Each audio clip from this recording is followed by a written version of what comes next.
ndoshta një nga mundësitë e vetme apo të fundit që ne të gjithë së bashku të mund t'i vendosim kufirin aty ku duhet këtij autokrati dhe ta detyrojmë që të smbrapset dhe të dorëheqë dhe të lërë këtë vend që të marrë frymë lirisht sërish në mënyrë të lirë. Ndaj edhe vjeshta do jetë një vazhdim i betejës në të gjithë këto plane, natyrisht me një strategji të re, me një mënyrë të re organizimi, veprimi. Si do t'jetë? Nëse kemi në detaj. Dhe në teren, po ne kemi qenë në konsultim dhe në diskutime të vazhdueshme me Institutin Republikan Amerikan për shembull, për të parë se si mund të jemi ne më mirë të pajisur, po themi, me të gjitha mënyrat për t'i bërë ballë këtij regjimi autokratik, se si do duhet bërë puna në teren, ku vendi kombëtar i Partisë Demokratike e ritheksoi që në themel të veprimtarisë Partisë Demokratike është demokrati, është militanti, ai është Chelsea, është seksioni, si bërthama më e vogël, e cila do duhet të bëjë gjithçka për të qenë fort vet dhe për të qenë në krah të qytetarit shqiptar, në mënyrë që ne mos ta lëmë qytetarin shqiptar vetëm përballë presionit të jashtëzakonshëm që ai ka nga gjithë kjo makineri gjigande e bazuar në paratë e narkotrafikut, por të na ketë ne në krah për t'i bërë ballë së bashku këtij regjimi autokratik, për të vrarë frikën tek të tjerët dhe për të garantuar që qytetarët shqiptar të mundet së shpejti të votojnë të lirë. Ne do vazhdojmë presionin ton pa diskutim për një qeveri teknike, një qeveri që del jashtë partive politike, por që ka mandatin për të çliruar administratën në radhë të parë nga presioni që ka, për të bërë një luftë aq sa mundemi në këto rrethana ndaj krimit të organizuar dhe ndaj ndikimit të tij në zgjedhje, dhe për t'i lënë shqiptarët të votojnë lirisht dhe të zgjedhin pastaj këtë duan. Unë do bëj gjithçka mundem së bashku me ekipin drejtues të Partisë Demokratike që PD-ja të ketë alternativën më të mirë, ofertën më të mirë elektorale, por kjo i takon një momenti të dytë kur ne të jemi në këtë betejë elektorale në kushtet e zgjedhjeve të lira dhe të ndershme. Sot fokusi ynë është qytetari shqiptar të mos ndihet vetëm, sepse nuk është vetëm, dhe unë dua të them edhe këtë gjë që e kam shumë për zemër ta them. Unë jam shumë i ndërgjegjshëm që ka shumë skeptik me Partinë Demokratike me ne. Për një arsye. Partia Demokratike është demonizuar në dekadën e fundit, po veçanërisht në 5-6 vitet e fundit, është një propagandë e llaktarshme që është tentuar të bëjë një inxhinieri psikike me qytetarin shqiptar. Ndaj unë e kuptoj dhe skepticizmi që mund të kenë shumë, kritikat që mund të kenë shumë. Por unë garantoj çdo njeri që është duke na dëgjuar tani që dora jon është e shtrirë për të dëgjuar dhe skeptikun më të madh. Sepse neve nuk kemi armiq njëri me tjetrin, nuk e kemi luksin që ta shikojmë njëri tjetrin si armik, nuk e kemi luksin që të përjashtojmë askënd nga kjo betejë vendimtare për Shqipërinë. Fokusi ynë është Shqipëria, është garantimi i ditëve më të mira për Shqipërinë dhe për shqiptarët. Këte kemi objektiv të përbashkët dhe ndaj ne do duhet të dëgjojmë njëri tjetrin më shumë. Partia Demokratike është e gatshme që të dëgjojë të gjithë kritikat. Fakti që ndodhi ky proces ri për të rritës në Partinë Demokratike është një shembull që Partia Demokratike e dëgjoi dhe protestën, që Partia Demokratike dëgjoi kërkesat e shoqërisë shqiptare, që Partia Demokratike dëgjoi dhe bazën e vet që kërkonte që Partia Demokratike të ishte në versionin më të mirë të mundshëm për t'i bërë ballë këtij regjimi autokratik.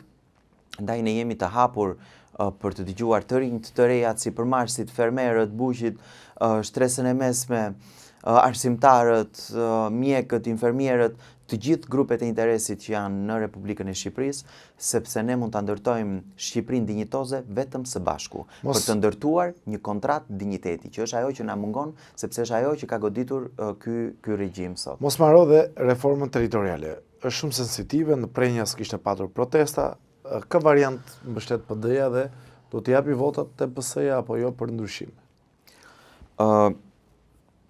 Procesi i reformës territoriale është kërkuar jo vetëm nga qytetarët shqiptar. Unë jam munduar t'i ndjek edhe digjesat që janë bërë dhe kam parë që ka një zhgënjim dhe një pakënaqësi shumë të madhe me reformën e njëanshme që u bë në vitin 2015, 2014-2015. Po.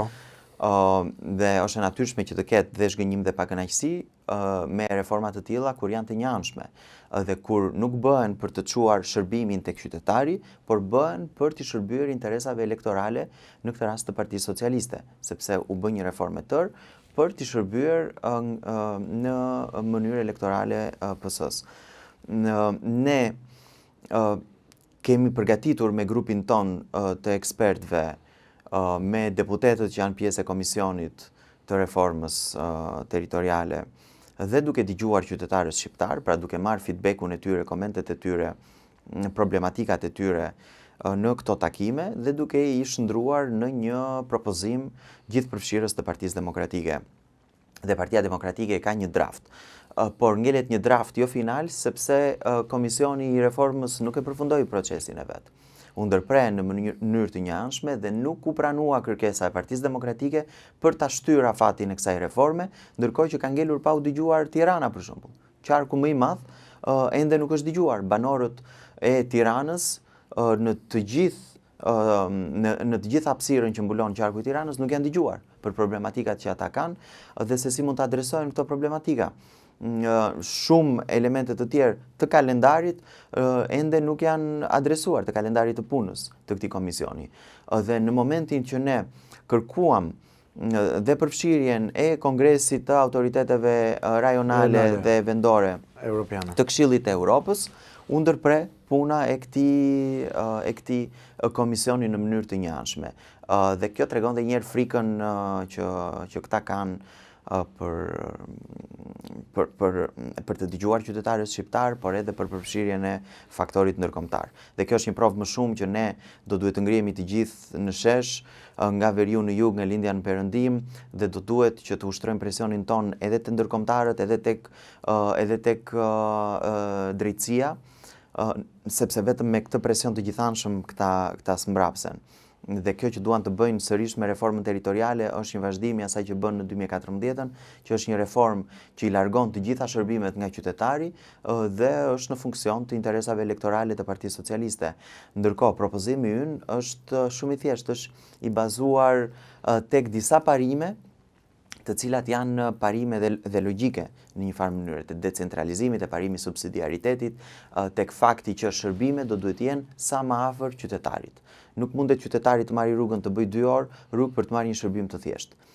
Dhe ndërkohë këta thonë digitalizimi, por gjitha shërbimet online nuk funksionojnë, këtu nuk ka siguri kibernetike, këtu të gjitha të dhënat e qytetarëve shqiptar janë sheshit. Domethënë problematikat që sot qytetari shqiptar ka janë të gjithanshme. Dhe pse largohen shqiptarët? Sepse vjen reagimi cinik shpesher nga mazhoranca formale dhe thot që po emigrojnë gjithandej, po edhe në Gjermani ka probleme, po taksat Gjermani.